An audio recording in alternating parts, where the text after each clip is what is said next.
Good evening all, and welcome to this one-of-a-kind event at Bishop's University that I've never had the pleasure of experiencing before at the gate. But I'm glad you all have the willingness and interest to come out tonight and talk about climate change and energy sustainability. And I'd like to welcome you to these very special guests, some Bishop's profs and some from Concordia. Let's begin with Dr. Peter Stoic. Who's here in the middle. Dr. Peter Stoic is a professor and director at the Loyola Sustainability Research Center at Concordia, where he's also a professor in the Department of Political Science. He also is a member of the Canadian Association of the Club of Rome and a senior research fellow with the Europe-based Earth Systems Governance Project. He was the the Fulbright Visiting Research Chair in Canadian-American Relations at the Woodrow Wilson International Center for Scholars Canada Institute in Washington, D.C. And he was a professor at the UN-mandated University for Peace in Costa Rica. His main areas of expertise include international relations and law, global environmental politics, and human rights. And he currently is writing a new text, Canadian-United States Environmental Relations, while continuing to work in the areas of biodiversity conservation, climate change, international criminal law, and genocide studies. And one fun fact about yourself, if you may. You can pass if you like. Well, I had a very nice drive here in my hybrid car.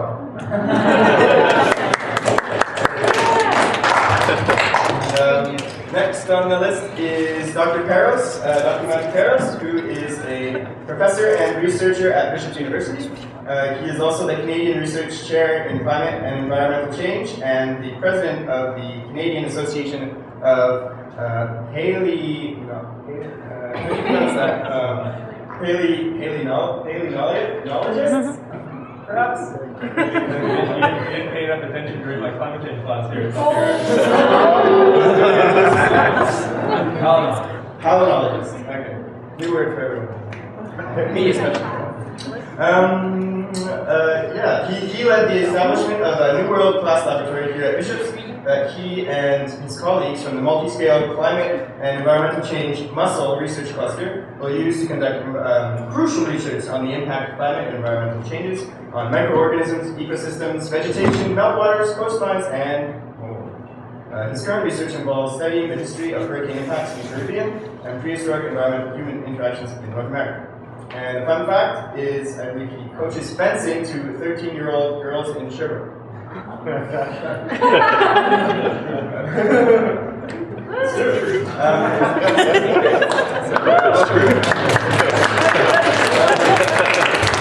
Next we have Dr. G. Manor.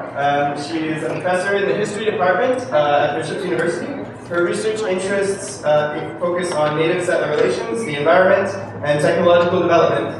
Her publications include Cross Currents, Hydroelectricity, and the Engineering of Northern Ontario, and an edited volume of The Culture of Hunting. In addition to her academic interests, Dr. Moore is also a research consultant for the Federal Department of Indian and Northern Affairs and various provincial counterparts. She is currently seeking cross-border migrations and the construction of the Abenaki as foreigners in their own land, and liberalism as a federal and provincial ideology and its role in the development of Ontario's northern rivers. Fun fact, she likes to ski, play piano, and is a part of the BUEC choir, which I hope you all can see.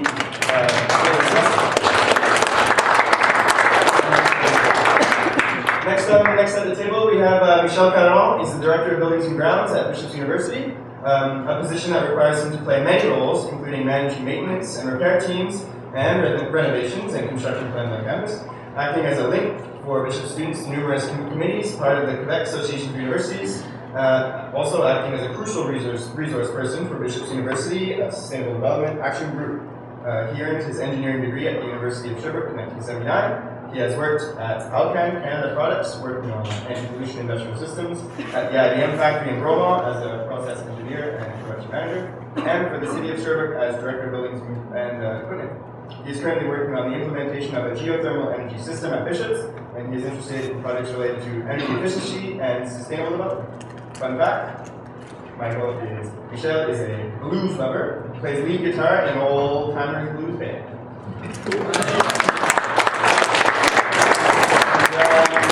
Last but certainly not least, we have Terry Elan, who is a professor in economics at Bishop's University. He was awarded the John W. Y. Smith Prize in 2006-2007, awarded to a graduating economics student with high proficiency.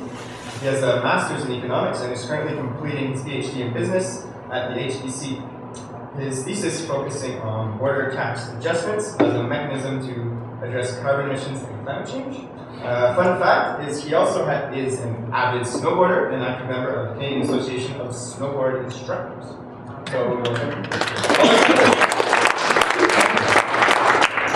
So without further ado, let's get rolling into the questions, many of which were taken from the polls of the student body when we sent out an email to gather what the students wanted to know or thought about climate change and sustainability and energy.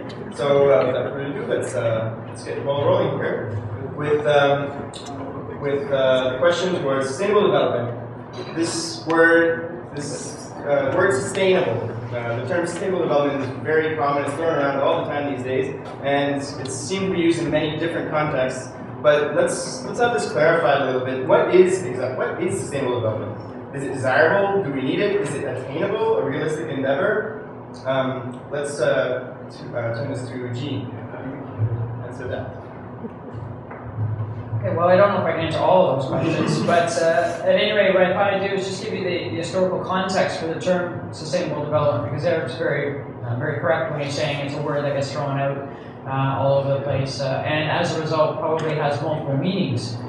But I'll just preface all of that by saying that historically, the modern term, shall we say, the current use of the term sustainable development, I'm going to say originates in the 1980s, when there were concerns expressed by many members of the United Nations with respect to development, and that it was causing degradation of the environment to the extent that it was going to be harming humans and human societies.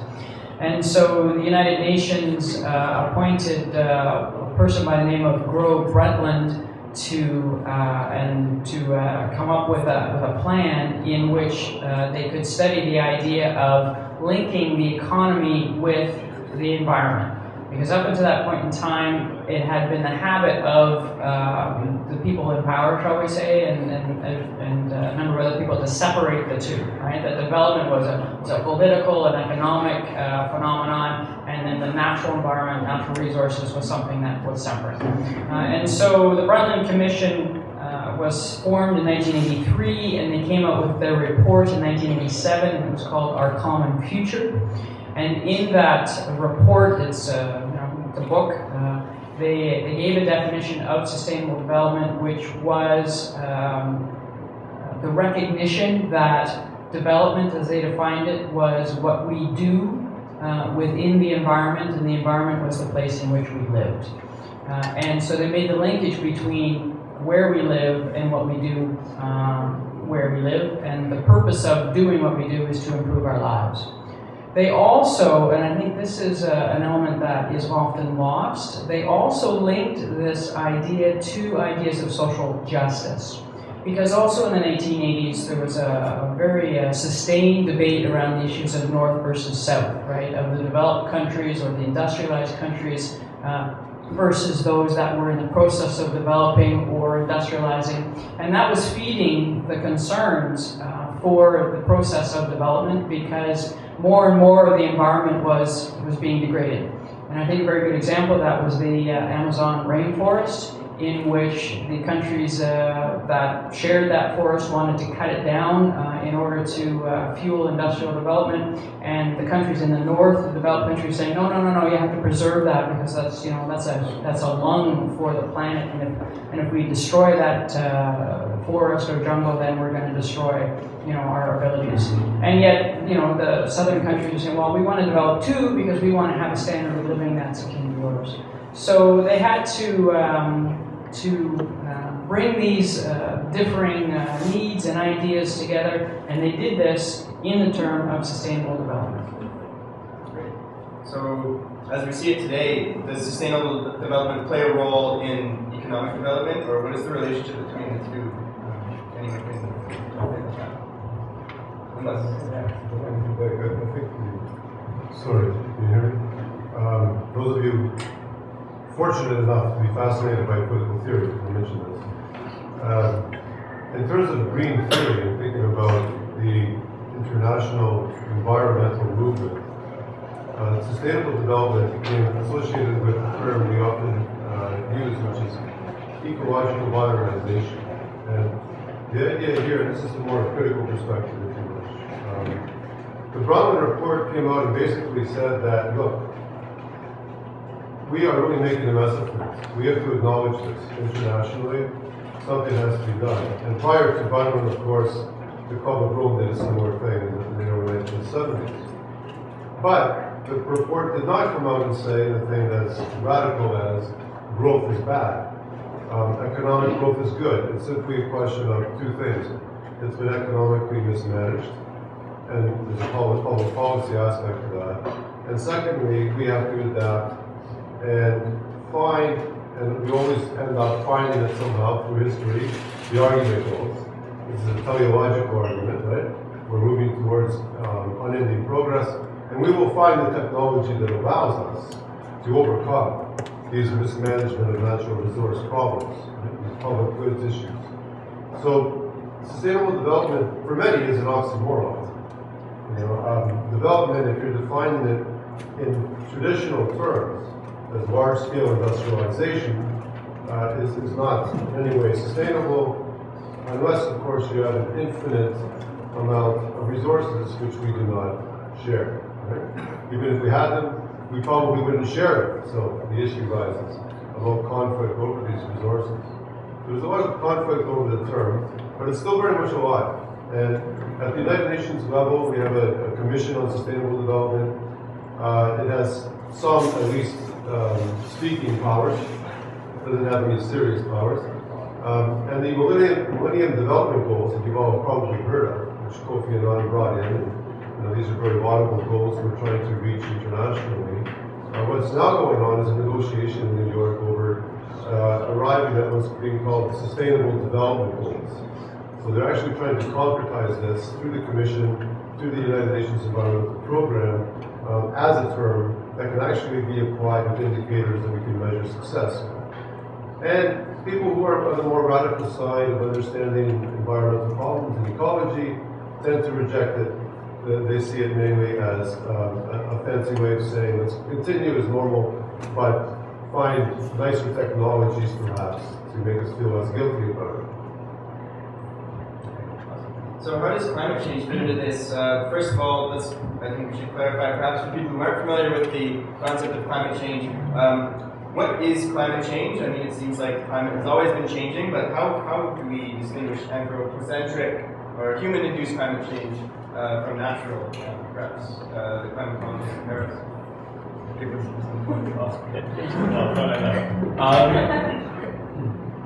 Definitely, I mean, climate change is naturally over a variety of timescales, some very long, some very short.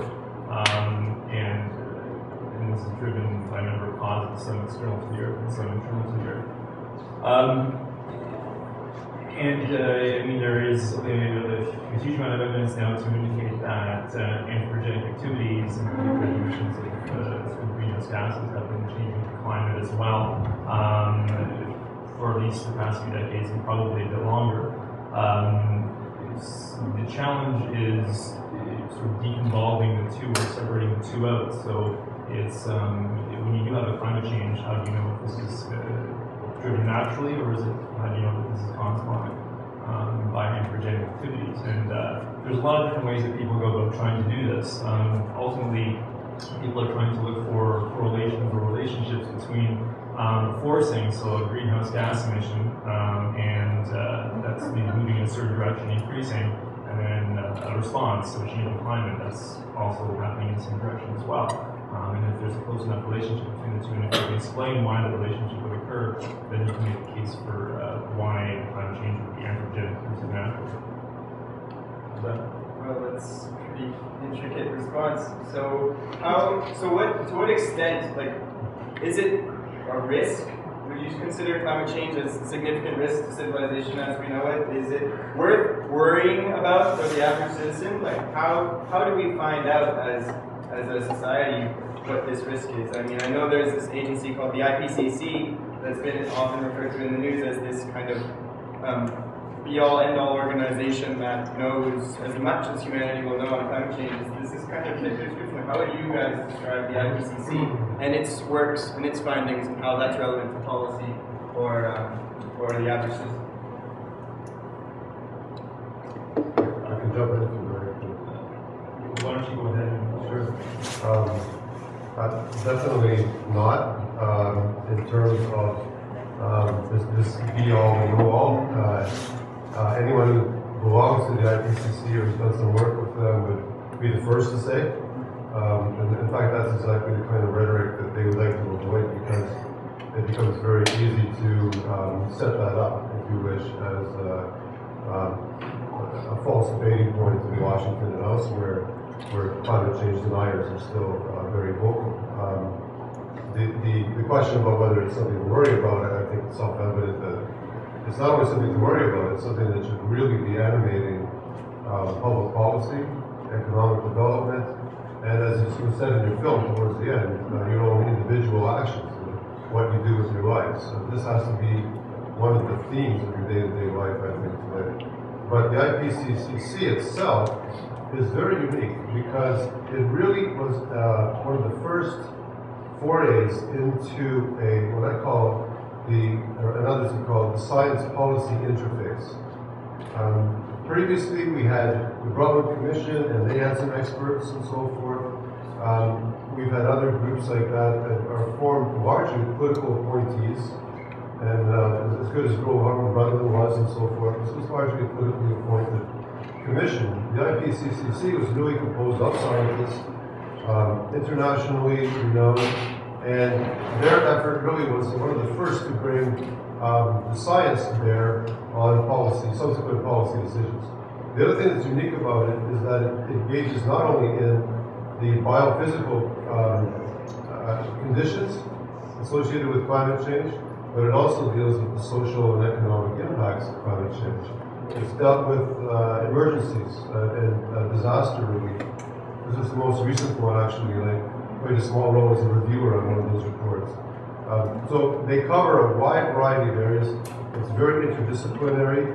I would argue that they need to do perhaps even more in terms of historians and cultural specialists, but it is a very important world body. So the findings clearly suggest there need to be some policy changes. So there have been a number of multilateral agreements that have been put on the table. Let's turn it over to Elan and see what do you think is the future of multilateral agreements in trying to respond to these climate changes and adapt or mitigate. Okay. So many economic studies take whatever the environmentalists find as given in a certain way. We try to develop policies to find a way to bring the world together and try to find a way to reduce carbon emissions.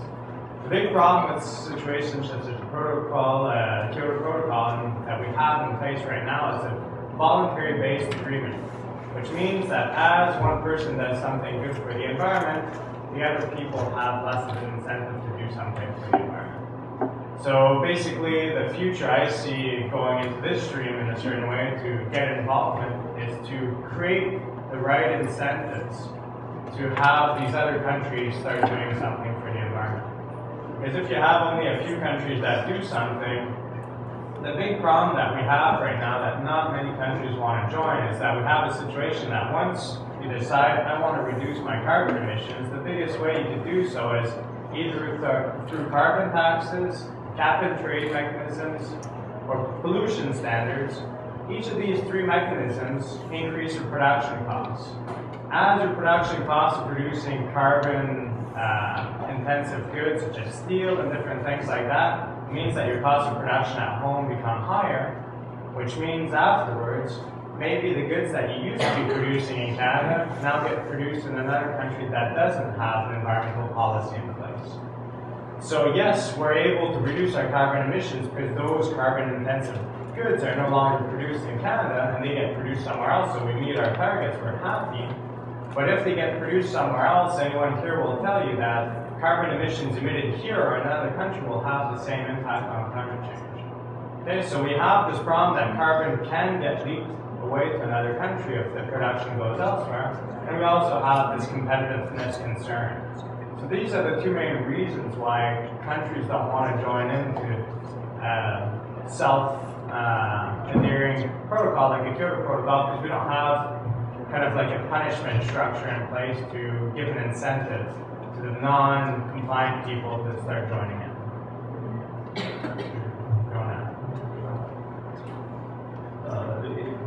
Did you have all questions to the IPCC? Yeah, to go back to the IPCC, so you mentioned that they measure impacts economically, environmentally, and socially. Perhaps we could kind of go over some of these like literal projections and observations of how climate change is detrimental to societies around the world, and why is it urgent? You know, how are these observations and projections? How are they needed to be responded to? What is the severity of these observations and projections that we're seeing right now in future goals that require policy changes like you mentioned?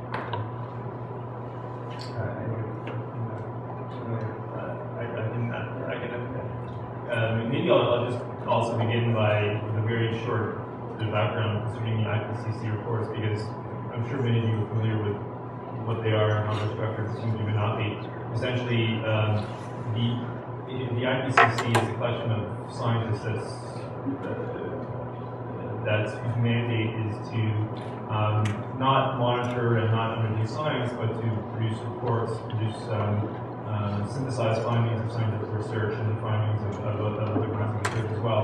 These reports that are published every 4 or 5 years or so, and these were first done in the early 1990s. The most recent set of reports was done in 2007, and we're out for review for a new set of reports in late 2013, early 2014. So they consist of a number of volumes, including the physical science basis of climate change, human impacts on the environment, and then also mitigations of how we can deal with the effects of climate change and mitigate that. So some of the most recent reports, or some of the most recent findings that were synthesized in the 2007 report include projected sea level rise globally between 18 and 59 centimeters worldwide, increasing global temperatures anywhere between 1 and 2 degrees Celsius. The 2007 report also suggested that we would see an increase in extreme climate events, things like hurricanes, tornadoes, and so on and so forth, as well as some other impacts as well.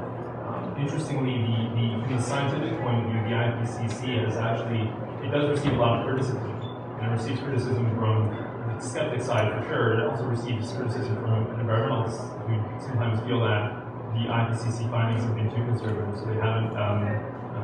They're actually producing underestimates of some of the actual effects of climate change that have been. And there have been many criticisms from inside the IPCC itself, from scientists who work on these projects concerning the review process and so forth. But it is a very positive and very beneficial kind of product that is produced, but it's one that does get a lot of press for business as well.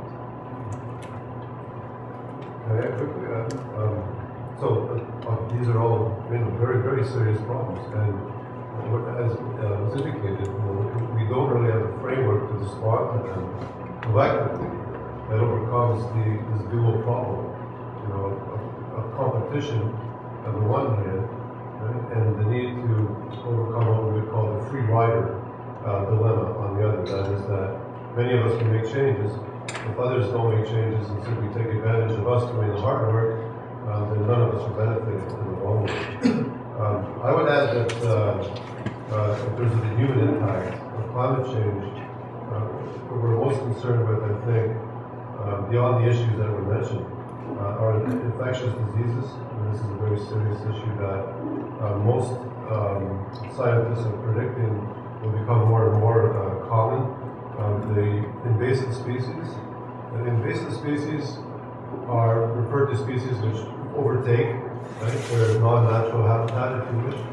And this is occurring with climate change as species move northward into warmer temperatures in some cases, and trying to escape, increased temperatures in other areas. There are other reasons why we have invasive species. Human beings have done a lot to spread them. But climate change is now one of the main concerns there. Extreme weather events, and that does not just include, Hurricane Sandy and Rita and Katrina, but also droughts, prolonged droughts. And this should really, I think, it was amazing how in Washington people really didn't acknowledge this or discuss it at any length during the recent presidential election. The United States has just gone through one of the longest and most pronounced droughts it's experienced, basically since the Great Depression. There are areas in the United States that are still considered in a period of drought. And this, of course, relates to food security, right? So it's a real food security issue. And finally, and here again we're lacking the international mechanisms to deal with this effectively, is the problem of population displacement. And you'll hear a lot of talk about environmental refugees. And in case anyone is going to bring it up, I'll just say it now. I know the United Nations made a prediction several years ago that today we would have 50 million environmental refugees roaming the earth because of displacement. That is not the case, it's true.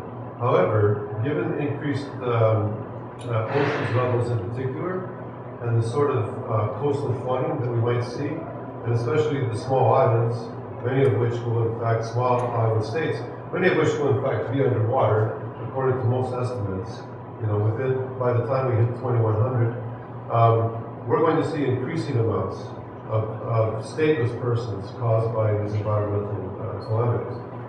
You had a point to mention?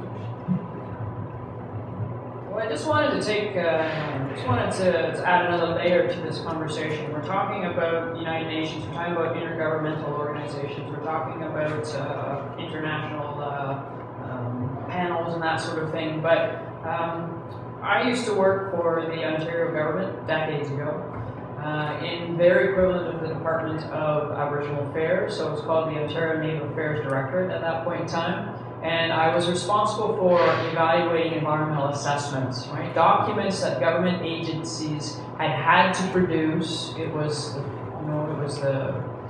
the fad of the time, and it was the government. Many nation states responded to the Brundtland Commission with Sustainable Development by coming up with environmental assessment legislation. And what it meant was that government agencies had to write these environmental assessments if they were going to do some sort of development. And there were all sorts of criteria that they had to meet. And one of them, which is how I entered the story, was that if they were going to do a development project in an area that involved Aboriginal rights or treaty rights or Aboriginal land, then they had to contact the Aboriginal peoples concerned and get their input on their development. Okay? So one of these environmental assessments that crossed my desk was the Ontario Hydro Demand Supply Plan, 1990, and it was their forecast for the for the amount of energy they thought the province would need for the next 25 years. Okay? So it was, we are expecting that energy needs in the province will grow astronomically, and as a result we need to build more hydroelectric dams, we need to build more nuclear power generating facilities, we need to produce more coal, etc., etc., etc. And I was reading this document and I was astounded by it, because they were supposed to contact First Nations, get their input into it, and the response to that was that yes, they contacted the First Nations, but all of the environmental costs that would be accrued to Aboriginal lands were eliminated. Okay? They just put that outside of their mandate. They did not include the costs in there. Secondly, in terms of consultation, they've been working on this plan for 10 years, and in year 9, that's when they went to the First Nations, presented a plan to them, and they said, what do you think? Okay? And the First Nations weren't terribly impressed with this consultative process. And by some weird quirk of fate, I became the person that was to inform Ontario Hydro that that consultation process was insufficient, and they didn't understand. So I gave them the story of, okay, you're sitting in your living room, about ready to have dinner, a bulldozer arrives in your driveway. The guy gets down from the bulldozer, leaves the engine running, knocks on your door and says, hey, we're going to build a highway through your living room in another year. What do you think?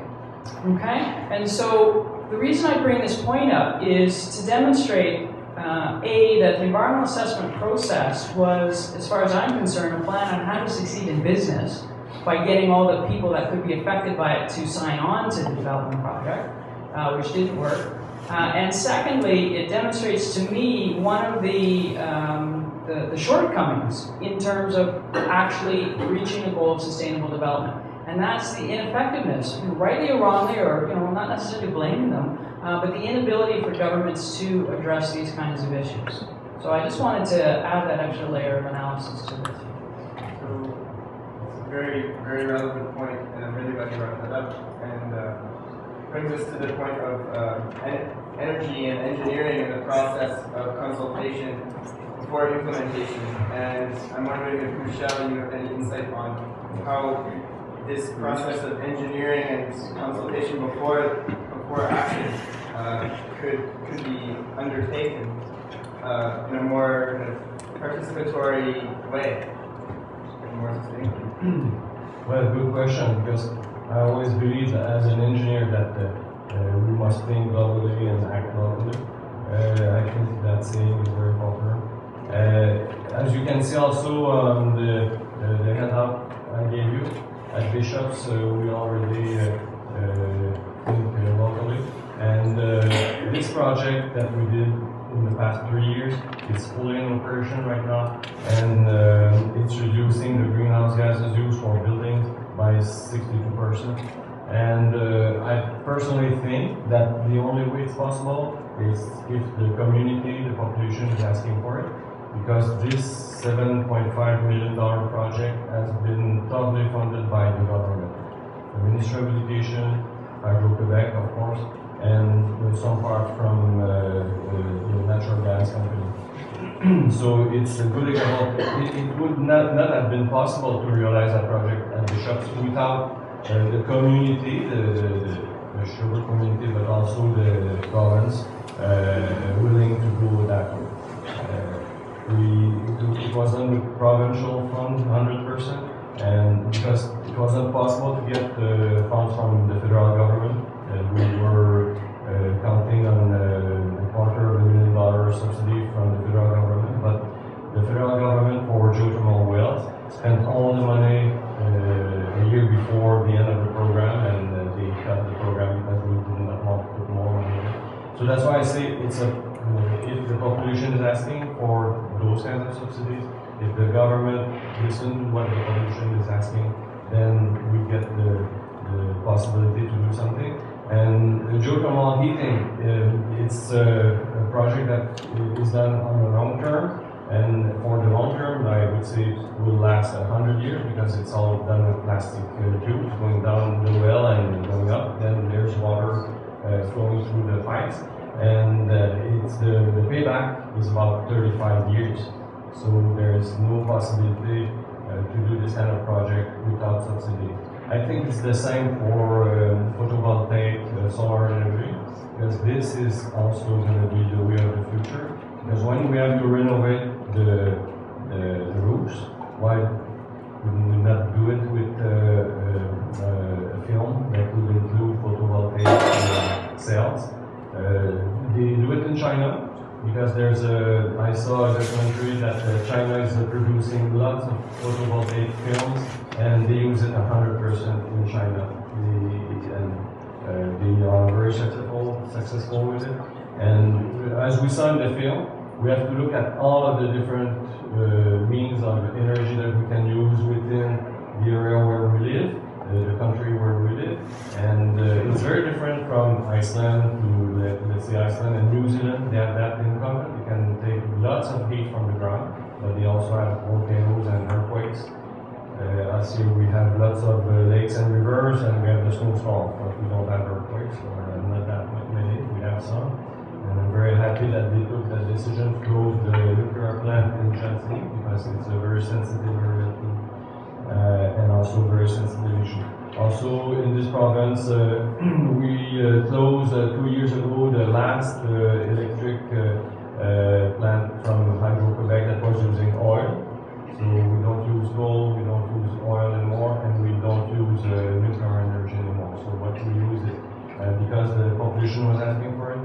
We use lots of hydropower, lots of windmills, and some solar energy too. But we should concentrate more on renewable energy like geothermal energy and solar energy.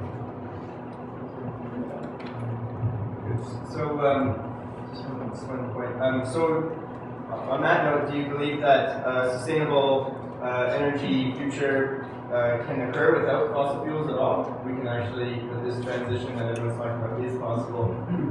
Well, it's very hard to power an airplane with solar energy. We tried it, it's feasible, but very light airplanes, and we cannot carry too many people with those kinds of airplanes. So I think we should, the same way we did with electricity. Electricity is very nice way of, a very nice kind of energy, so we should use it as much as possible for something else than heating. Here in the province of Quebec, electricity is cheap, so we use it a lot for heating, but it's better to use natural gas. We need oil for airplanes, as I said, it's the only way to power an airplane. And also natural gas is also the way of the future. When I was working for the city of Sherbrooke, we used liquefied propane gas for police cars. But at that time, it's about 20 years ago, the policemen wanted the very powerful cars, and so they did not like propane gas because for cars, because it was 10% less powerful. But I'm just arriving from Chile, and in Chile, the police cars, they use Hyundai, and it's doing the job. So why the police the department wants the biggest car that we can find in North America? It's not a solution. So if the population is asking for stuff that would be more reasonable, we can use the oil the better way, but we should go to the electricity for I would say for cars, especially when you're commuting within a very small area.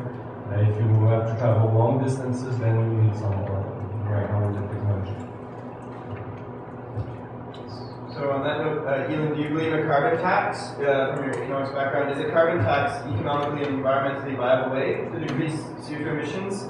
And perhaps after that, could you expand on what border tax adjustments are in relation to climate change and energy sustainability, and how those would factor in with kind of economic mechanisms to curb greenhouse gas emissions?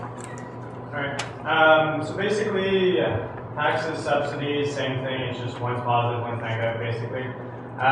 So when we think of subsidies here, subsidies for new technologies, renewable technologies, what we're doing in essence is we're changing the relative price of two different technologies that we could use, the relative price of two different sources of energy, making one that was typically these days we see oil and different things like that as being the cheap energy, so that's the one that we go for automatically.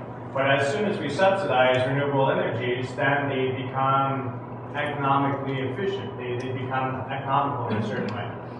So you could do it that way, or the other way is simply just say, let's tax these dirty energies, which makes them more costly, so they now become more costly relative to the clean energies, which makes them less desirable.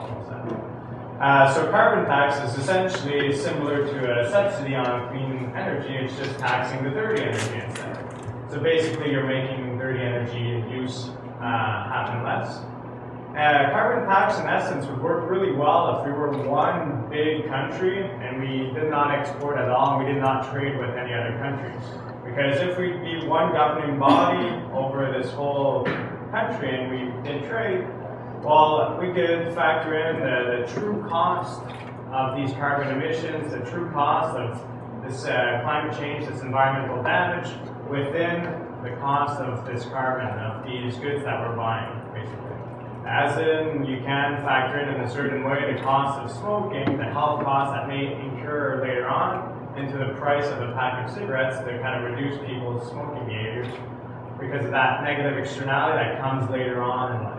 Okay, it's that negative aspect of climate change that comes on later on. So you want to kind of internalize that cost that people don't take into account as they are consuming this product. However, when you have just one country that doesn't trade, it's super simple. Like I said before, when you introduce trade and you introduce other countries, what you end up with is that we can do something for the environment, have this carbon tax, but in the end, if our consumers are simply buying their products elsewhere, we are not reducing carbon emissions. We're just having them produced elsewhere. So the whole idea now, what I'm proposing on my thesis basically is this whole idea behind a border tax adjustment. Simply to say, we want to do something for the environment. We want to set a carbon tax to reduce carbon emissions locally.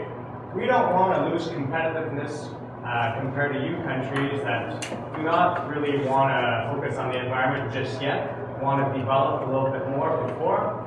Well, what we're going to do is imports coming from you guys, we will adjust at the border for the difference in taxation relative to the environment. So if we have a $40 carbon tax here and we import one of your goods, well, we're going to impose the same sort of taxation. Basically, what we're trying to do is level the playing field so that we don't have this unfair comparative advantage that goes towards imports versus locally produced goods and services. Keeping a little bit more jobs here, making a reduction that we reduce here, not spill over to other countries. Yes, you always hear the common argument. Developing countries always say, well, you guys developed a lot, you guys caused this problem, why can't you let us develop now? Well, the big thing is they can still develop. The only thing that they can't do is if they want, they don't have to adopt the carbon tax. They don't have to. They can keep on developing. And because we demand less carbon products or less coal and different things like that, naturally the price of those things may drop a little bit, so it might be easier for them to develop even further. But they can't, what I want to avoid is for them to develop based on this unfair comparative advantage. If they want to develop for them locally and not really export to the countries that want to do something for the environment, that's fine. If they do want to keep on exporting to us, they're not losing competitiveness compared to us because of this border tax adjustment, because basically we're just imposing the same tax on both goods. Okay, so we're just leveling things off. We're not making things harder for them to develop. So it's just a way to be able to reduce something here and giving them the incentive to do so as well there. It's all about, and economics, when we study economics, it's all about creating the proper incentives for people to act in a certain way. And when I think of this problem here, we're creating an incentive for them to start reducing carbon emissions, but at the same time, if we think of taxation, whether a good is taxed in China before being exported or taxed once it's imported here, if it's taxed by the same amount, it's going to lead to the same level of consumption of those goods here, because the price will essentially be the same. The difference, though, is if they adopt a carbon tax and impose it before leaving the border, that taxation revenue stays within their borders instead of coming to our borders. So we're creating the incentives to do something, and then for them, eventually, when they develop enough, to start adopting a similar structure to ours. So it seems like a realistic vision for an advancement in progressive economics to reduce greenhouse gas emissions. However, currently the Canadian government subsidizes fossil fuel industries by over nearly $1.5 billion, and those are conservative estimates.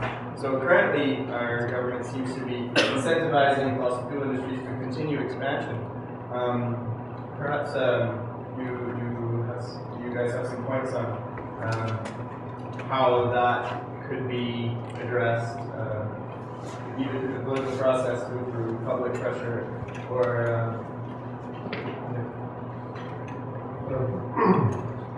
I hope we can return to some of these issues, including this idea. The subsidization of fossil fuel production is nothing really short of phenomenal. I mean, if you look at it over the last 60 years or so, and the estimates vary, but some of them run as high as $600 billion a year internationally that are devoted to fossil fuel subsidies. It's a perverse incentive scheme, and yet it is an ironclad fixture of politics. It's extremely difficult. The only thing that might be comparable really is the agricultural subsidies in the European Union. You know, it's so deeply ingrained. And you might recall the last not trying to be pessimistic here, I'm just being realistic, I suppose. But the last elections, the inane debates that went on, whenever the whole idea of cutting back on oil subsidies came up, you had the presidential candidates basically fighting with each other to prove, who was more in favor of oil. I remember Rodney said, I'm an oil man. Obama was, well, I'm an oil man too. I'm just a different oil man. Okay, as long as you're all oil man, right? And it really relates around this question of subsidies. And it's to the point, it's amazing, where you are actually seeing some significant, I think, what will come out of the congressional debates, the so-called solution to the fiscal cliff, or what's will emerge as a result of that discussion. We are going to see some serious cutbacks in military spending in the United States. We haven't seen this in a long, long time. The United States, bigger military spending than the rest of the next top 20 countries combined. I forget the exact stat, but it's close to that.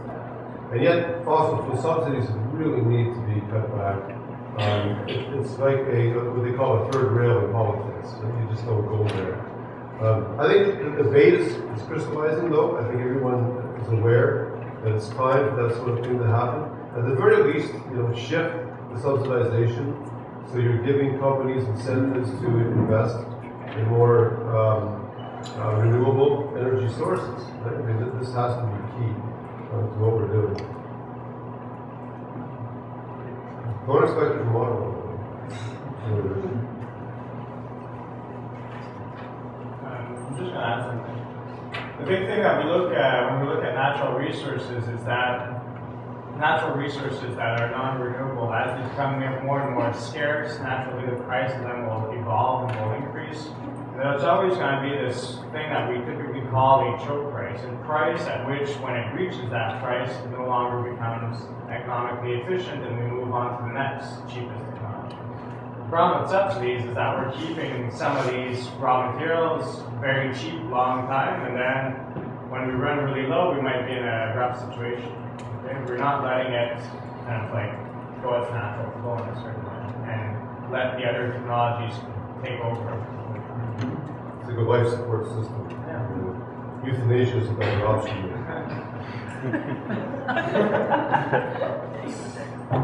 So it seems like there's a time frame of which a transition from the foundational energy structures of society needs to occur before the impacts of climate change become too difficult to adapt. There's so many different perceptions of whether adaptation is possible because there's different projections of the intensity of the effects of climate change.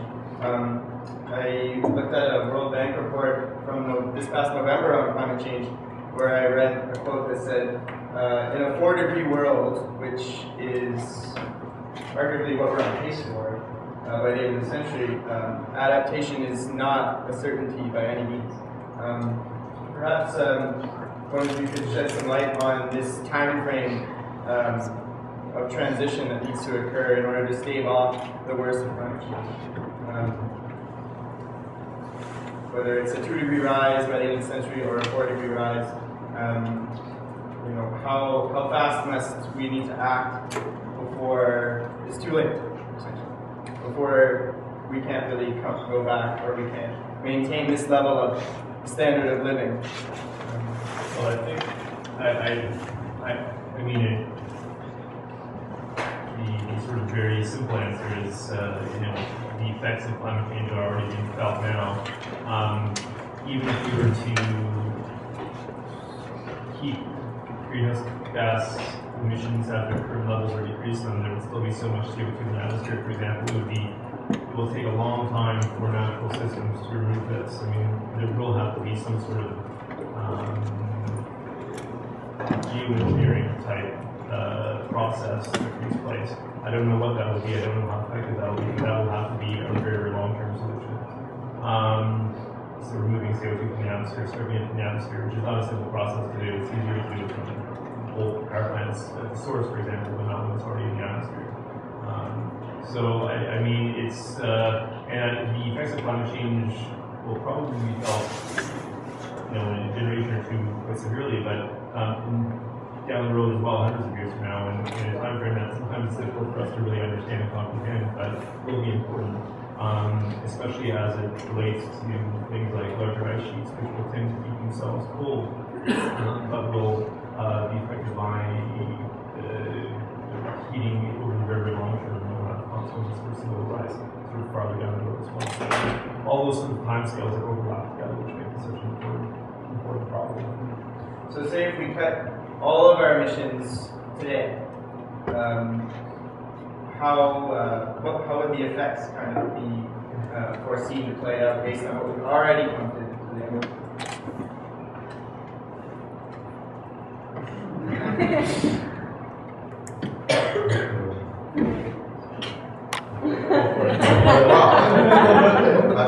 There's no answer to that, scientific answer to that question. I have a colleague, Ike Concordia, who's done a lot of Damon Matthews, actually. He's done quite a bit of work. He was on the IPCC.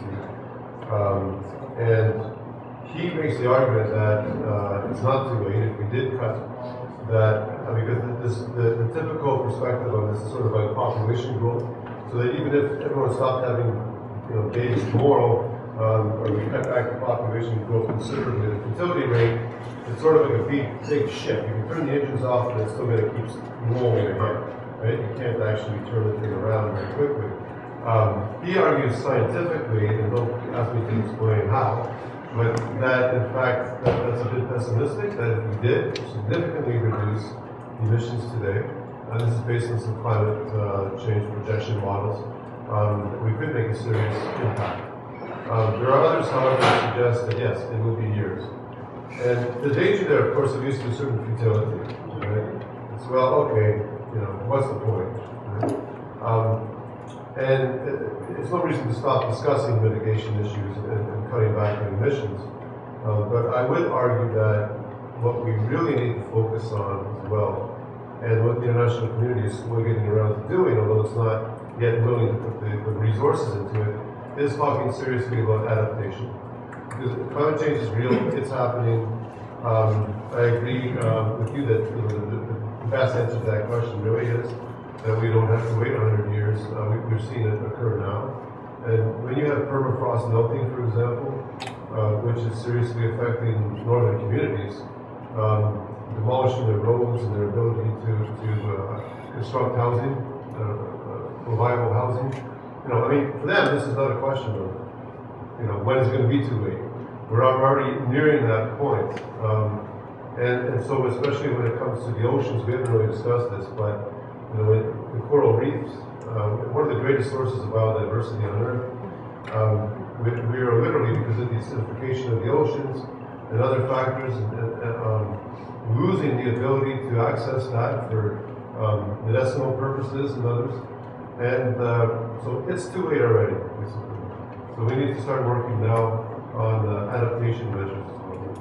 If I could just add to that as well, it's interesting what you mentioned about your colleagues where that I'll have to look that up then.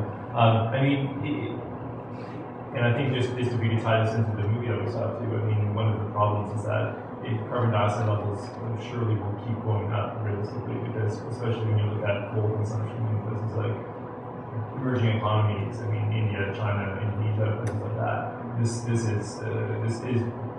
going to be a big problem. So it's the idea that we can sort of stop greenhouse gas emissions now or level them off.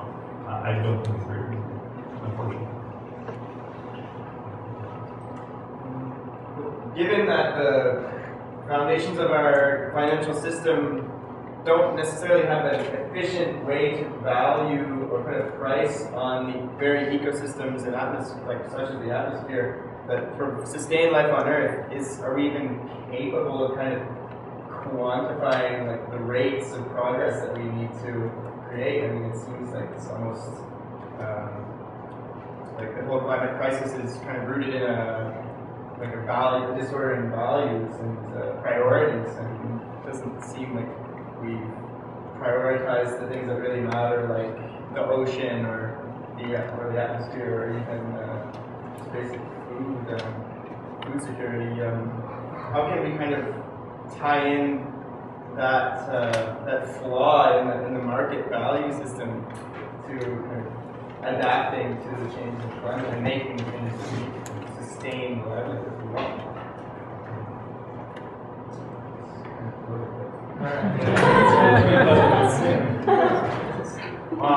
Yeah, there's many places for that question, but basically one of the things I think the reason why I prefer taxation to subsidization is with taxation, that money can go elsewhere. It can serve another purpose. You're just internalizing the cost, the damage that you're creating, and you're putting it within the product.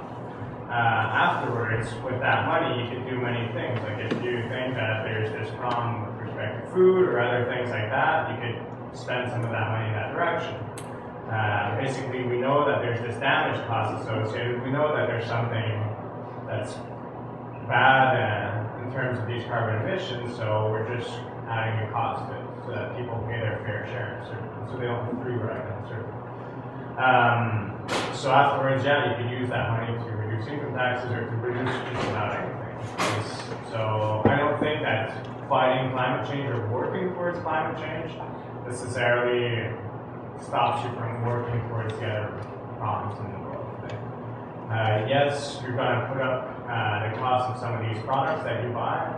Maybe we won't drive, we won't do crazy road trips as much as before. We won't use big Hummers as much as before. But does that mean that we're less happy?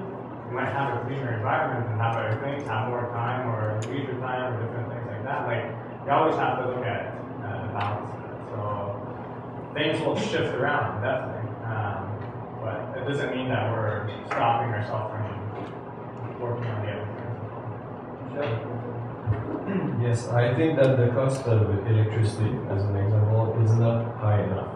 It should be minimum double, for example, in Quebec. If it was double, then we would have the incentive to do more energy efficiency projects. And it's the same with oil. If oil was costing like, instead of, let's take for household, $1.50 a liter, if it was like $5 a liter, I think more people would like to have an electric car to commute in the area. And also, instead of going to Montreal for a meeting, like we would use more video conferencing and stuff like that. We would plan our transportation very differently. And like they do in Europe a lot, and also in Australia, we would use electricity for trains a lot more, and it would be a better way to use energy, I think. So I think the cost of energy in general is too low in Canada.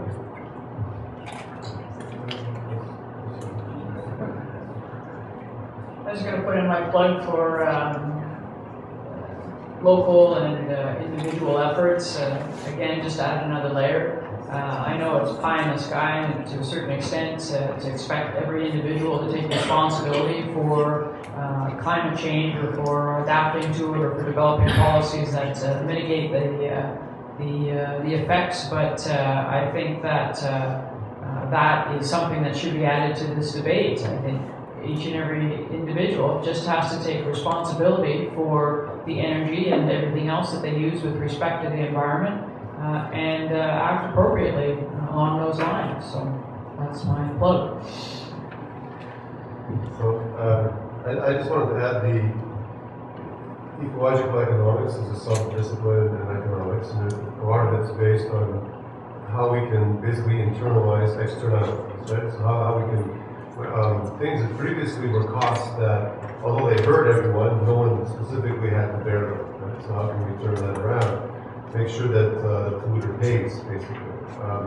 But there's a more abstract concept, perhaps, which relates to one of the greatest threats that climate change poses really is to biodiversity. And the intrinsic value of biodiversity. This is something that's difficult to put a price tag on. We have agreements where the northern pharmaceutical companies can come and look at the richness of genetic material in itself. And a recent protocol was reached to the CBD and the Convention on Biological Diversity in Montreal. My wife's not even right over there because she works there. She was single-handedly responsible for that, by the way. Just kidding. But this agreement does, to some extent, start to put a material cost on what were previously very abstract concepts about the value of biodiversity and what that means to communities if it's lost. We're still not there, and sometimes we scoff at economists' attempts to materialize everything. Right? I mean, what kind of value do you put on a sunset? Right? A beautiful sunset, or a walk in the woods with your family and looking at different, seeing a deer pop out of the forest. You can't really put a value on that. Right? It's very difficult too. Although I think it's politically a sexy thing, perhaps, to promote it, right? So there's some political value, perhaps. But it's difficult to absolutely quantify that. But I think you are seeing more and more of a movement and acceptance. Hopefully there's a cognitive evolution taking place where people realize that these intrinsic things is the intrinsic value of these things and these moments have to be part of our calculus. Before we head off into questions from the audience,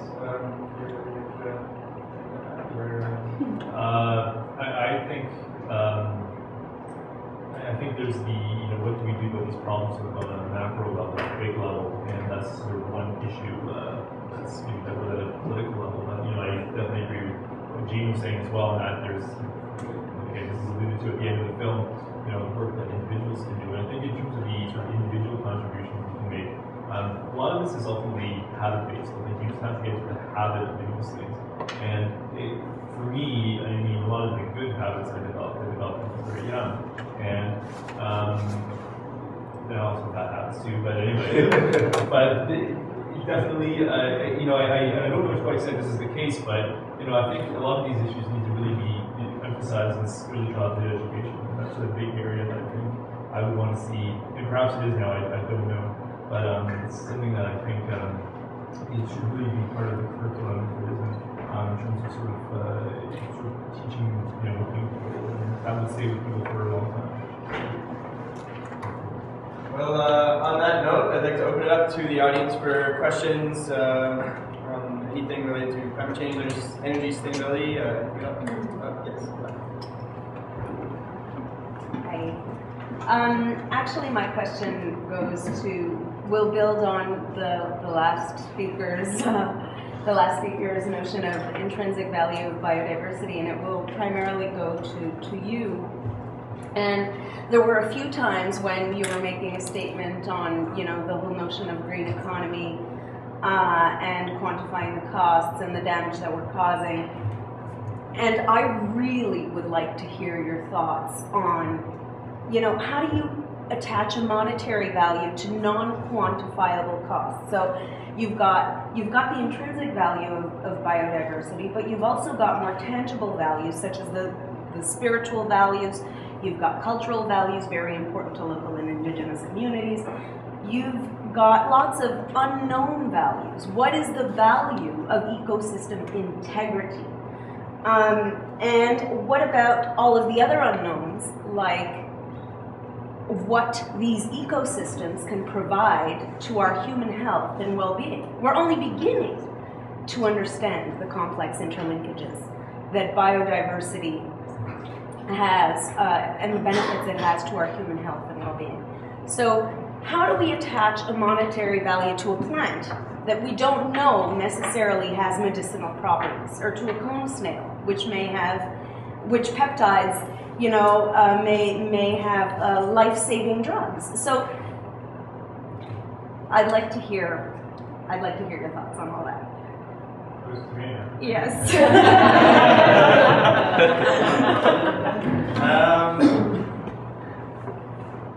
For my own research, I only think what values people give as given, but I can definitely answer your question either way. Basically, when we think of ecosystems or anything else, different goods have a value for using it, a value for knowing it's there, a value of potential usage in the future. There's like 3 different levels of value. And the usage value, for sure, that's super easy to quantify. When it comes to like just polar bears, knowing that a polar bear is going to be around, what value do we give to that? There's different methods of calculating that. We call that in economics contingent valuation. And basically there's studies that either look at people's willingness to pay to keep this polar bear around, how much are you willing to pay to have this, like how much would you be willing to sacrifice to make sure that this species doesn't go extinct, this plant still exists. Or a study could be, how much are you willing to accept to know that this species will go extinct, or this thing will disappear. And based on those studies, you could start getting from the population a certain value that they associate with. For sure, it's hard to know afterwards, like, is this plant gonna cure all evil? Like, all cancers, everything possible? We know, well, that's a little trickier for sure. But when we think of a lot of the goods, like the actual value of a sunset and different things like that, the question could be asked. The only big problem that we have, though, is what do you think is the relationship if you ask the same question to someone with respect to willingness to pay and willingness to accept? Willingness to pay is going to be a lot lower. If I ask you how much are you willing to pay to have polar bears not be extinct, you might say, I'm willing to pay this amount of money because you don't want to pay that much. You want other people to pay naturally. You want to enjoy it, but you don't want to pay for it. But if I were to ask you the same question, how much are you willing to accept to know that polar bears will go extinct? You're probably going to say a number much larger. Most studies have about 7 times the magnitude for willingness to accept versus willingness to pay. So based on that, then you have to kind of play around and try to give it a value. Is it precise? No.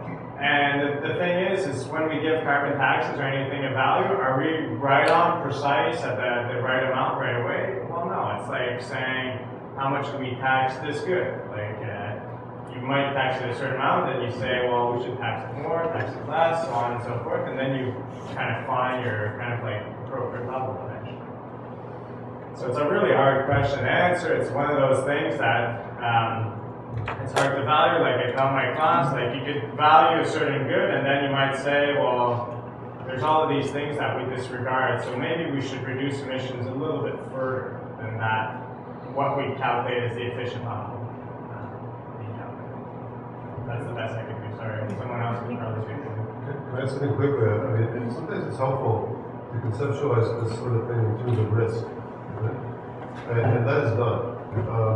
When it comes to climate change, the first serious industrial sector, financial sector, to try and get governments to think about this was in fact the insurance industry. And they were back in the 1980s even, they were very adamant that we had to look at the policy implications, because they knew that eventually, or they suspected strongly, let's put it that way, that eventually it would be almost impossible for them to insure the insurers, because that's how the insurance industry works, there's a number of balance, that deal with farmers, for example. That deal, if you look at the damage caused by hurricanes, and yes, I'm making the leap and assuming that there's a connection between climate change and extreme weather events, and I realize that's still somewhat controversial, but I think most have accepted that severity and frequency are linked. And the insurance industries know this, and they are quantifying it. They've got professionals that do nothing but this. It's difficult when you talk about risking the possibility that we're missing the cure to cancer. That's a difficult thing to measure. I totally agree with that, right? But pharmaceutical companies don't want us to miss that. They all like to find it themselves. Right? So there are incentives to try and to get some sort of quantification of this. The question becomes, and I like this concept of looking at it in terms of willingness to pay or accept. And another way to look at it might be in terms of, what sort of risks are we willing to take? And what we learned from the more critical literature with a bit of a Marxist orientation is that, in fact, we live in a risk society, and the risks are not shared equally. So we face disproportionate risks according to our income, our race, right? In many cases, gender is a factor. All of these things factor into the risk that we face on a day-to-day basis. And that becomes a societal question, It's not so much what is society willing to risk, but what are we as a society willing to, what sort of damage are we as a society willing to risk being done to the most vulnerable members of society? And And that becomes a question of political ideology as much as economics. Any other questions from this? I'm going to try to make it clear, okay? Several things. In the movie, nobody tells, nobody get the issue, why do we need so much energy? What I mean by that is that, you know, Christmas time, we all receive a lot of things that go in the garbage. It's a lot of energy wasted. And you know the economy is based on what we buy. So, and I believe we're going to go through a 4-degree whatever raise of the climate change and everything. So I know it's going to be an issue. What's going to happen with the economy? Well, where the economy stand in that problem with energy? That's one thing. The other thing is, with the climate changes, there's going to be famine. No food, no more food, drought, no water, whatever. There's going to be a pressure on the people, possibly war and stuff like that. What do you think about that? Because that's going to slow down the economy. That's going to slow down. Something is going to happen that's very big. So what do you think about that? You get the question? So we're going to clarify. So is the current global energy demand in and of itself sustainable, given that it wastes so much? And you mentioned another point. I mentioned that I believe there's going to be a lot of pressure on people because of what's coming up with, you know, the food and well, the climate change that I know about, the species, the diversity. It's going to be pressure, wood, and I don't know. It's in English. I have trouble to say it, but you know, about trees. They're going to be insects invading the value of wood. We predict that's going to come. So we know that. Well, a lot of people know about it, and the economy is related to all that. How you see that? Is it clear? No. Make the best out of it. Well, simply, there's a bunch of things that can happen to limit that amount of waste that we have right now. Like, simply, if you think of, like, the distance that goods travel to get to our place, the amount of packaging we have, and different things like that, just simple changes in pricing will have a big impact. If you think, like Shed said here, that energy is too low price because of all the bad repercussions and stuff like that, we're not paying enough for electricity, oil, or different things like that. What do you think is going to happen if the price of oil or some of these energies triple? Well, probably we wouldn't have boats coming from all over the other end of the world to bring us something that we could produce here. Okay, so we would lose, we would conserve a lot more of our energy in a certain way if we would manage things a little bit better.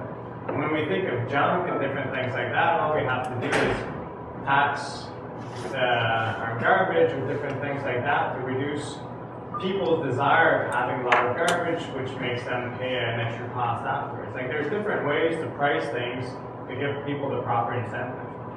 It's right, and it's a beautiful ideology to think in life that we have to educate our people. We have to tell them, okay, you have to do something for the environment, and it's going to happen. I think, yes, that's a big part of it. These documentaries are great at giving people a social vision, but I think you have to go with pricing things the right way to give them the right incentive.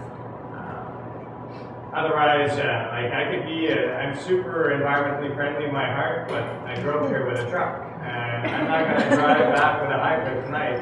Okay? And why? Well, gas is at $1.30 at that price. Is it worthwhile for me to have a truck and also a small car? Maybe not. But if it was $2-3 a liter, you'd be sure that I'd have something else to drive to work.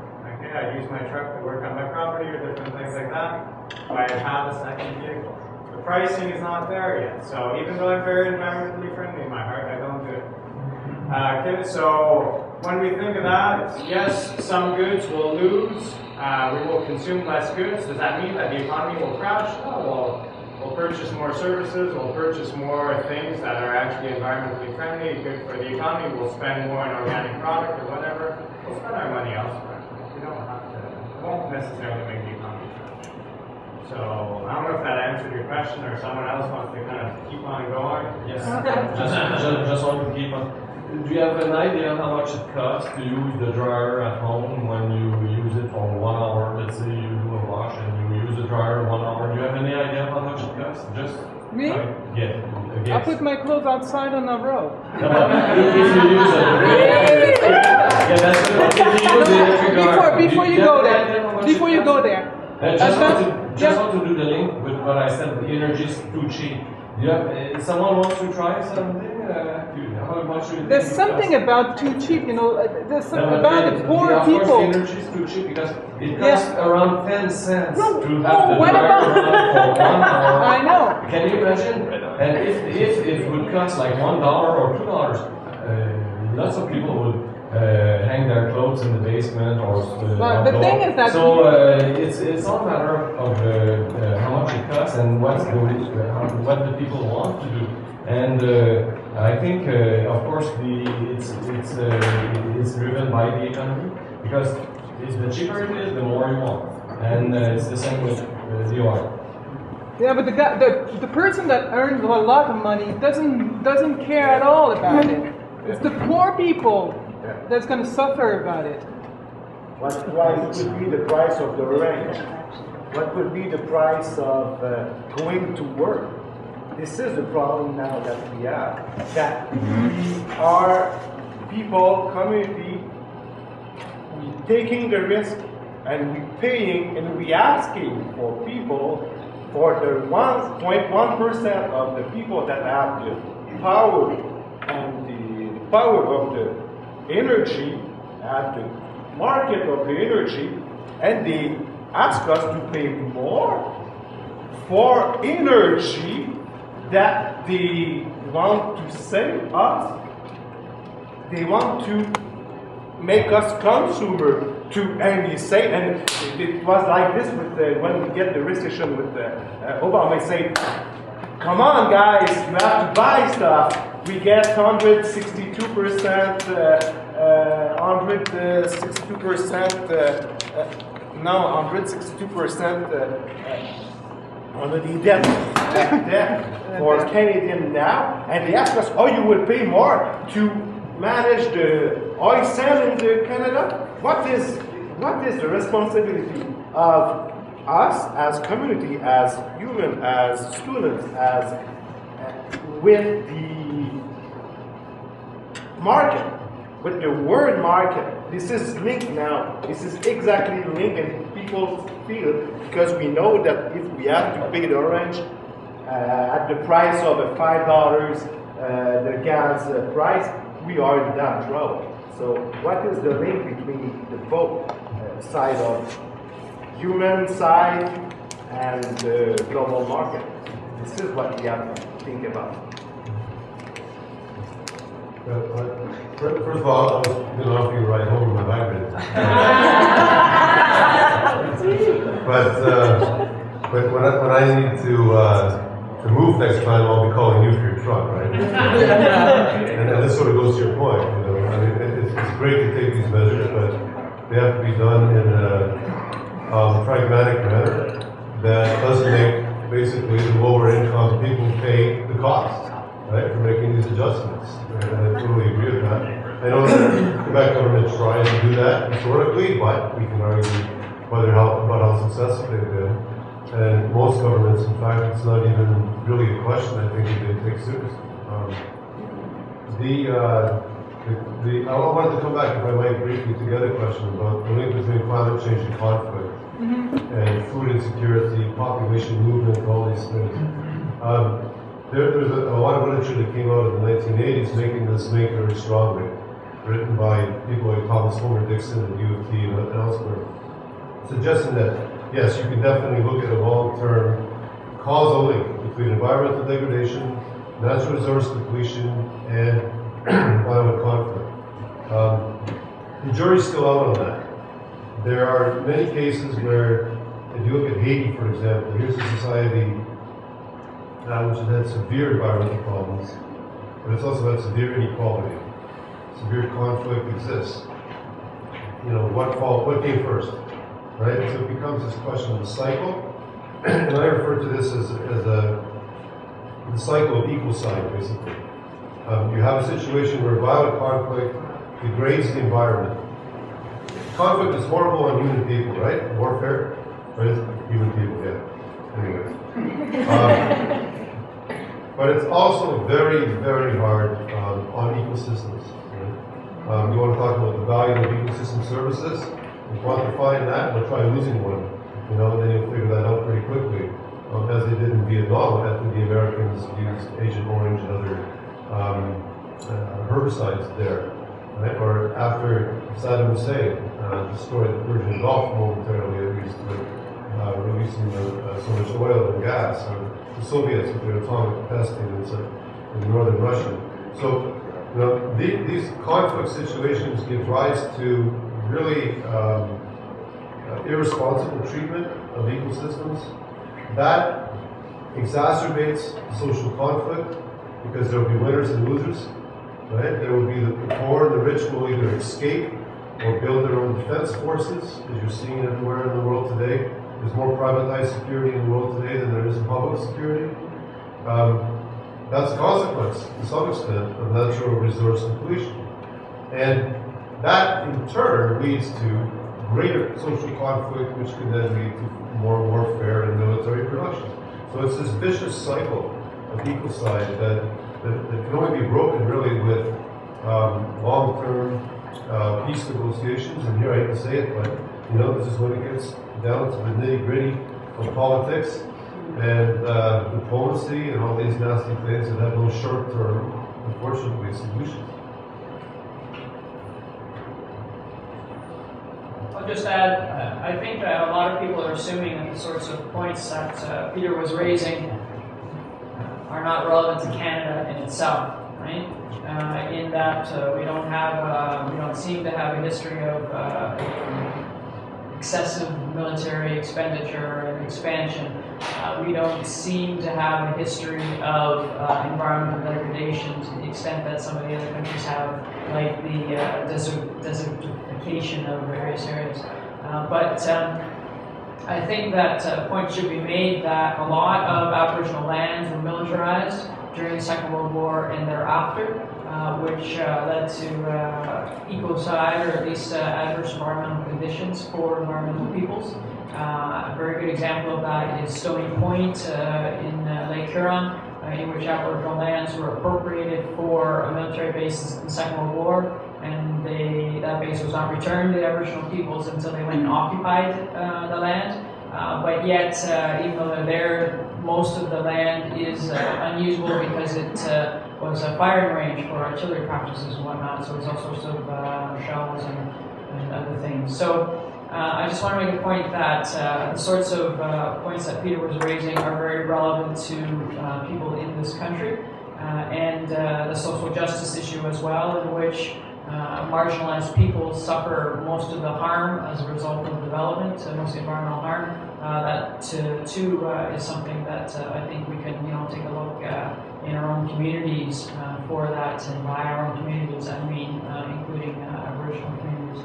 And what I think is very interesting is that the Iowa No More movement, which is now going on, some of that is about what we're talking about.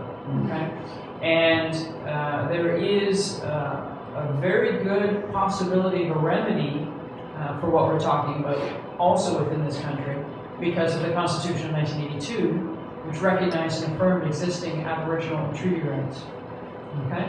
And so the First Nations have an enormous amount of power if they can harness it to protect their lands and resources. And their lands and resources, if you visualize it outside of the reserves themselves, okay, is the vast majority of lands within this country. So I think that might be a point that you might want to consider and explore a little further, because what I just said is controversial. Not everybody is going to agree with me, including the courts, but there is this constitutional guarantee there, and there are many that are arguing that if the governments, federal or provincial, want to violate or change those, they need a constitutional amendment to do that, and that ain't going to happen. Okay? Yeah, over here. Just want to ask everybody, I guess, based on the severity of the issue of climate change and pollution and what's happening with the environment, based on that and knowing what human nature is, that we're lazy to change, we're basically very a bit selfish, we're more concerned with the now than we are with future generations. On a scale of 1 to 10, with 10 being for sure we're okay and 1 being we're screwed, where do you think we sit? What are our chances of actually, making this work versus it's all going to fall apart, we're just going to have to deal with the fallout again. On the scale of 1 to 10, how confident are you that we've got humanity has what it needs to get through this? Just 1 to 10. Depends on the days.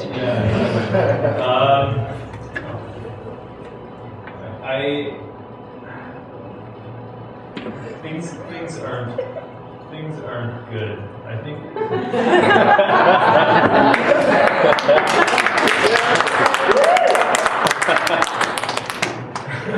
Thank you. I am, I think, by nature an optimistic person, and in the sense, and what I mean by that is that, and I don't want to suggest, I don't want to be come across as someone who's in the camp of, technology will save us, we don't have to worry about things. But I think there is some room down the road for, I think humans can be innovative, there's potential there. So I wouldn't put us at 1, but I'd put us pretty low numbers. Okay. Be specific. For that reason. But no, I think, like I said, we didn't talk about this too much. I'm certainly no expert on the issue of something like geoengineering and all that, but it is something, and perhaps other people on the panel will know a lot more about than I do, but it is something we are going to have to seriously look at, and that is going to have to play a role in the future, for sure. How effective that's going to be, I do not know, but we are going to have to get out of this through a combination of some of the things that Terry was talking about, higher taxation and sort of monetary type things. We're going to have to innovate our way out of it. We're going to have to make changes at an individual level as well. So there's going to have to be some combination of all of that. So to answer your question, yeah, 2 to 3. I think right now we're not in a situation that we feel like the heat as much. Like we see it, the people who study it know it exists, but some people don't see it so much. But maybe it takes a bit of time.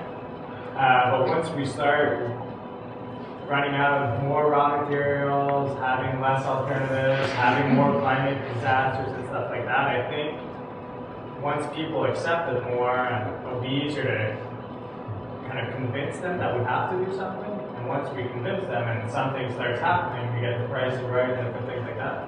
I think things can happen for the better, but I think things have to happen for the worse a bit before they can happen for the better, is the kind of feeling. So what's your number? I'd say like 4 maybe. Not passing, but not far.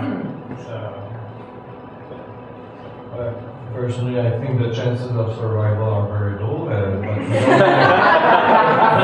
there's a guy by the name of Hubert that he worked a lot in France, and he said that the study he did about extinction of species, he found that if he was doing extrapolation, our chances are very low that we will survive, but we don't know when. And on the engineering aspect, because lots of those problems happen because of the engineering concepts, and we did very bad choices in the past.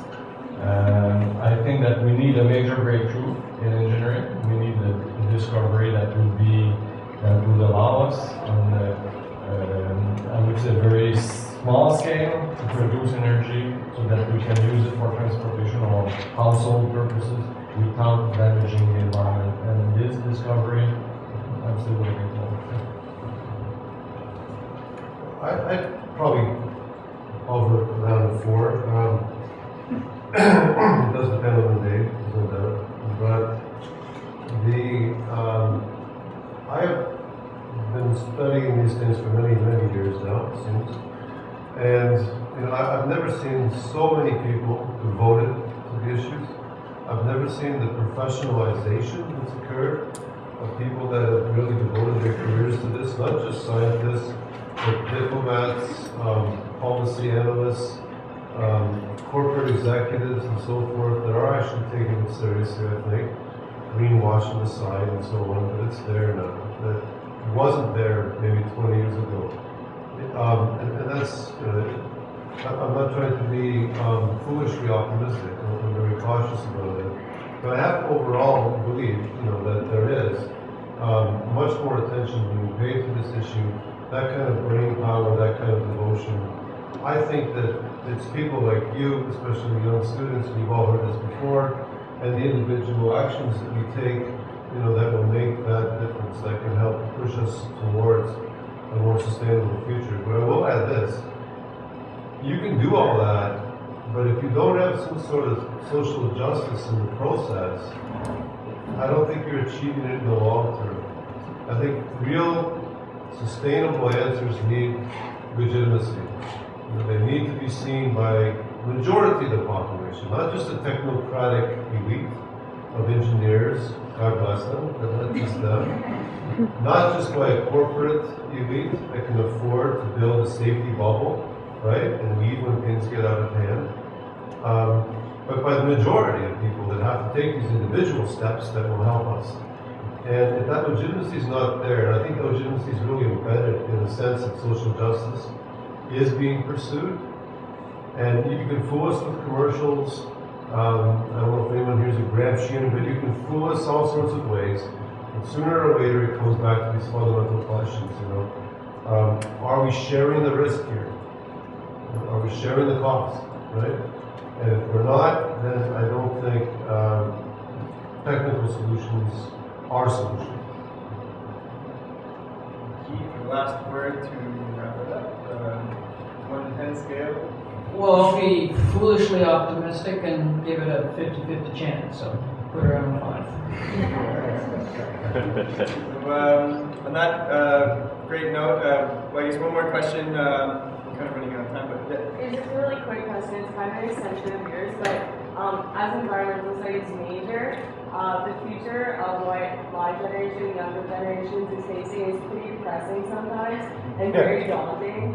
And I'm just wondering, the media often depicts what our government is not doing to make our situation more difficult for the future by cutting back funding with the Environmental Canada, by changing the EIA requirements on the federal level so that we don't have to have baseline data, cutting back or just dropping it into Kyoto. And I'm just wondering if you guys can shed some light on the perhaps more positive things that Canada is doing that we don't necessarily embrace or see through the media. Or what? What's funny? If any. I'm trying to see optimistic. Personally, I think the people are talking a lot about it, and young people, I think, were part of the solution. Because the values that we are putting together since the year 2000, those values are long-term values, and they are more feminine values and masculine values. So we need to switch. We need more women to take in charge of politics, and we need more women to be able to go and speak out. Go women! any other points there? Well, just to carry on, I mean, I don't know what the government's doing, okay, which sort of goes back to my earlier point, but I know that there are a lot of people and communities doing things, and that's why I'm saying 50-50. There's the local food movement. There's tremendous amounts of ideas coming out of that, and cutting down on transportation of food and There's an organization in Montreal, stands for BUEC, and they've got local food programs that are also with a social justice edge. For example, they're establishing programs in which they're growing their own food or in agriculture, and they've got gardens, and they have people that are hard to employ working in the gardens, and the food they produce goes to the Meals on Wheels program, and members of the community can go and buy food baskets, and they pay $10 more than the food is worth, and that $10 goes towards to support the programs. So, I mean, I think that's just a wonderful thing that's being done in Montreal, an urban center, right? And there are people here in Lennoxville trying to recreate that experience. So that's an example. And I think that individuals coming together, communities coming together, and stepping outside of the growth model, right, as defined by capitalism, at least critically looking at it, is a very important step forward. And I think there are a number of people all over the place asking those questions, making an examination, and I find that very inspiring, positive. I guess very quickly, if you're interested in what our government's doing, yesterday the Auditor General for Sustainable Development came up with his annual report, and it is pretty scathing. The Auditor General is supposed to maintain, as you might know, arm's length from the government, right? He or she is supposed to be neutral and give an objective opinion. 2 weeks before this report was finally published, 2 years into a 4-year mandate, 3 years into a 5-year mandate, he suddenly left the job. I know him personally, he's a person with great integrity. I'm not suggesting he was told he had to leave the job, but nonetheless, he left it before his mandate was up. And you can look at this report and it gives a pretty sound indictment, I think, of what this government has done. That being said, we could point to any area and you can always look at some positives. But unfortunately, I think they're fairly few and far between. And I mentioned adaptation. Adaptation is really, that's where it's at today, politically, I think, policy-wise, in terms of climate change. Because people have just gotten tired of beating their heads against the wall of drastic emissions reductions. We're not seeing it materialize. So instead we're starting to focus on adaptation. That, you might argue, is a bad thing, because it's almost like giving up. On the other hand, it's dealing with the reality. It's dealing with the reality that you guys are going to live with, the next 60 years. Internationally, what Canada's done and other countries have tended to do is they sort of put adaptation funding into the same envelope as foreign aid funding. So it becomes part of the same thing. That's a bit of tricky accounting, If we're going to have international, global environmental justice, climate justice, as it's being called, and you're going to have to see adaptation funding separate from the older trajectory or path of foreign aid, which is basically tide aid, which benefited us as much as it benefited the recipients in most cases. And we're not seeing that evolve. I would argue we're not seeing that evolve at the pace it's going to happen. It's not, the UN is called, for a green climate fund, which will receive about $100 billion a year. Think about that. That sounds like a lot, but don't forget what I said earlier, that we're looking at around $600 billion a year in fossil fuel subsidies, right? So, we need a sort of a Marshall Plan, if you wish, on the environment, and that's going to be big time, and again, it has to be done with social justice issues in mind. And that's really the furthest thing right now from the Harper government's agenda. And I don't want to be totally negative. Look at the report. There's some good things too. They have spent some money in certain areas, but the recent omnibus bill, I think, surprised. It even surprised Elizabeth May. She was at my university, and I know Elizabeth well. And she was near tears describing this thing, what they're doing, not just for a fact as a politician. It's quite remarkable what they tried to do, or what they managed to do, basically, with one bill that arguably did not get a democratic accounting. So. I'll leave it there before I lose any grant opportunities that might have in the future. So we have about 5 minutes left for one last question. Anyone there? Yes. Yeah, you were talking about oil as a source of conflict and engendering, I guess, geopolitical conflict. So I wanted to know what you thought of the idea of ethical oil and conflict oil, because there's a sort of a greenwashing and almost branding, if you will, with the Canadian oil industry. And I mean, we saw it there in that video. You know, everyone's wearing safety equipment. There's middle-class people working, which is a stark contrast to places like Nigeria, Venezuela, Iran, where we otherwise get our oil. So what do you think about the validity of that idea? And or talk about taxes, carbon tax, cap and trade, or the border tax, which I'm kind of shady on understanding right now. But what sort of tax regime do you support? Because I mean, in BC, it's added 6.5 cents to the price of a liter of gasoline. Alberta, they have a different method where if you go over a set limit, then you pay per megaton of CO2 emissions. So what do you guys think, just like your own personal opinions on what the best way forward is, and what do you think about ethical oil? Can I just address the ethical oil quickly? I walked in late and all I saw was this lovely little tribute to the beauty of nuclear power. That's how the film ended, right? And that's the part I caught. I don't know if they discuss it, but you know, there's a nuclear fuel cycle. It begins with the extraction of uranium. The extraction of uranium, which leaves radioactive tailings and really endangers the lives of people that are unfortunate enough to live or work near these areas, often in some of the poorest countries on earth, like Nigeria and elsewhere, Namibia, for example. The nuclear waste question, yes, France has an advanced facility, but that's an exception. The real nuclear waste issue, if you want to look at a consultation process, it was really skewed towards the Atomic Energy Company of Canada, right? The Corporation of Canada. Look at the last 20 years in terms of how that's been negotiated. And in the United States in particular, this is an indigenous situation because in many cases they want to locate this waste in on reservations or in reservation-attached areas, adjacent areas. So I just use that as an example, right? It's the same thing with oil. It's the same thing with all of our major fossil fuel energy sources, right?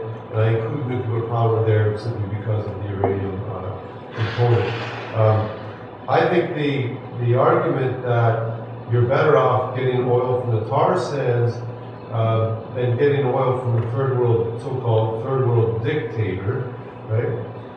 This would make some sense if we hadn't been doing the second thing for the last 50 years. That being said, I mean, there might be some sense to it, but it has to be weighed very cautiously, I think, against the on-the-ground realities. Recent studies have indicated, a recent report, a professor from Queen's University put this together, independent of any government sources. We're looking at around a 200 kilometer radius from the tar sands where serious damage is being done to lakes and rivers. And this includes a lot of areas where those people do live, eat the fish, drink the water, and so forth. So, how ethical is ethical, right? It's debatable. Are these things even comparable, I guess, is the question. Where it all coalesces to some extent is in this question of national oil security, which really comes down to the issue of, and the United States counts us as a provider of their own security, right? So we're so close to the United States that, there's some sense to that self-sufficiency is an important thing. But I would argue in the long term, again, sustainability, peak oil, questions about social justice, in the long term, we've got to seek self-sufficiency, but at a much smaller community level and based on its renewable sources. I think you had a question, please. Taxes. The biggest thing, I guess, with taxes or any of these things is making it as clear as possible for anyone to understand. Because when you think of any of these policies, you think, well, we're going to take money there and offer them the right incentive to do this, but then you want to make sure, like I had a question earlier on with poor people, you want to make sure that poor people are never negatively affected. So a simple way you can do it is simply like someone drives and a given year costs them $2,000 worth of gas. Now price is double, it's $4,000. You could say, well, we're going to give you back that money at the end of the year just as a lump sum. But you make your decision yourself. If you see that gas is now double the price, you'll probably decide to do something else with that money than drive so much. You'll probably live closer to work if you're paying that price. So it's making sure that everything is as transparent as possible is the big thing here.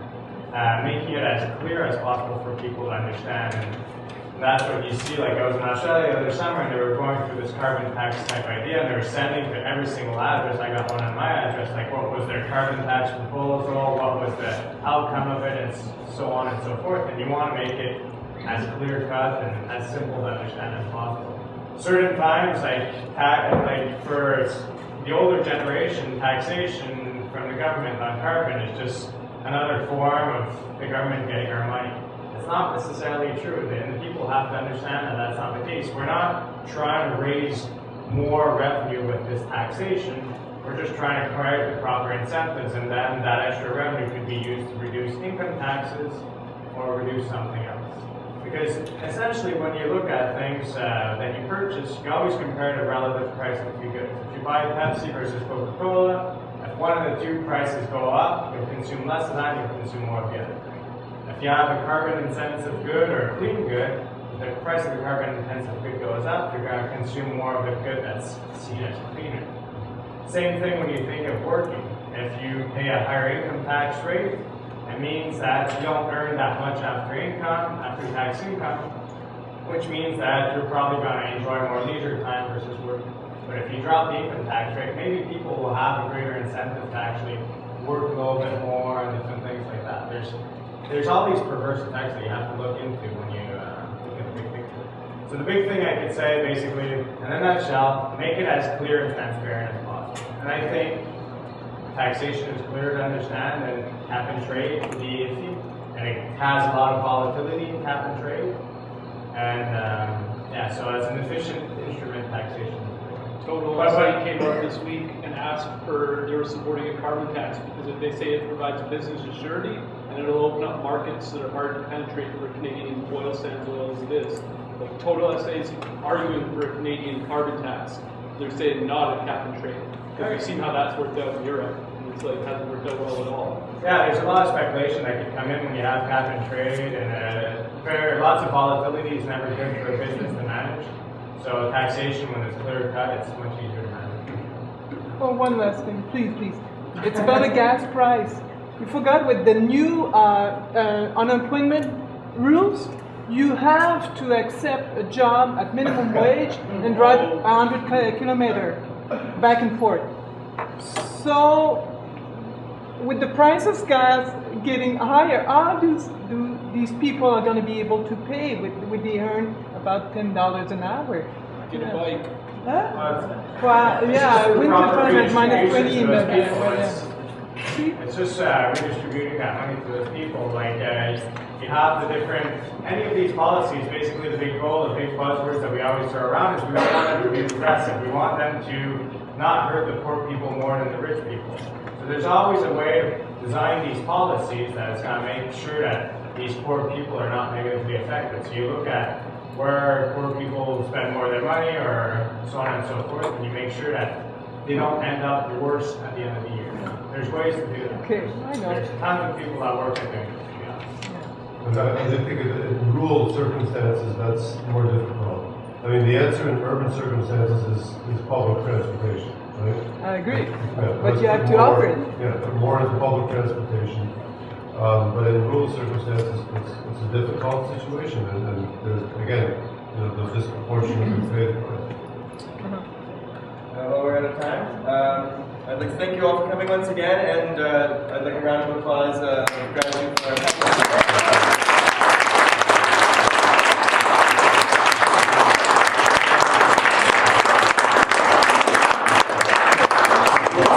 Just a couple more announcements.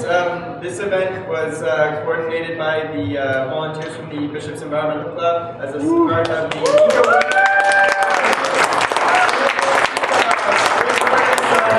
issues, social issues, economic issues. There's more events to come this week. Tomorrow there'll be a screening of a wonderful film called Manufactured Landscapes, which is more of a kind of artistic approach, just capturing the scale and immensity of industrialization. Won the best Canadian film at the Toronto International Film Festival 2007. As well, there's a speaker, a guest speaker coming at 1:30, who is the director of the environmental petitions process of the Auditor General's office. So he's speaking tomorrow 1:30 at Johnson Building 150. For anyone who's interested, it should be quite fascinating. Eric? Yeah, I just want to make just a quick, tomorrow's theme is Waste Day, so we'll be sort of showing how we waste and how we can reduce our waste by different others like as compost, recycling, and just sort of like improving our way of life and sort of training and educating ourselves in respect. And we're also like, instead of like buying tomorrow's cups, we have mugs for sale this week. And throughout probably the semester that we purchased the Green Levy Fund, which is part of the NSA committee. And so we just want to promote that as well. Just like, instead of buying tomorrow and throwing your cup away and recycling, you have this mug forever. It's free, so it is helping. And so just want to, tomorrow's Waste Day, we want to sort of like educate people and great, thanks for that point. And yeah, thank you all once again, and thank our panelists for that.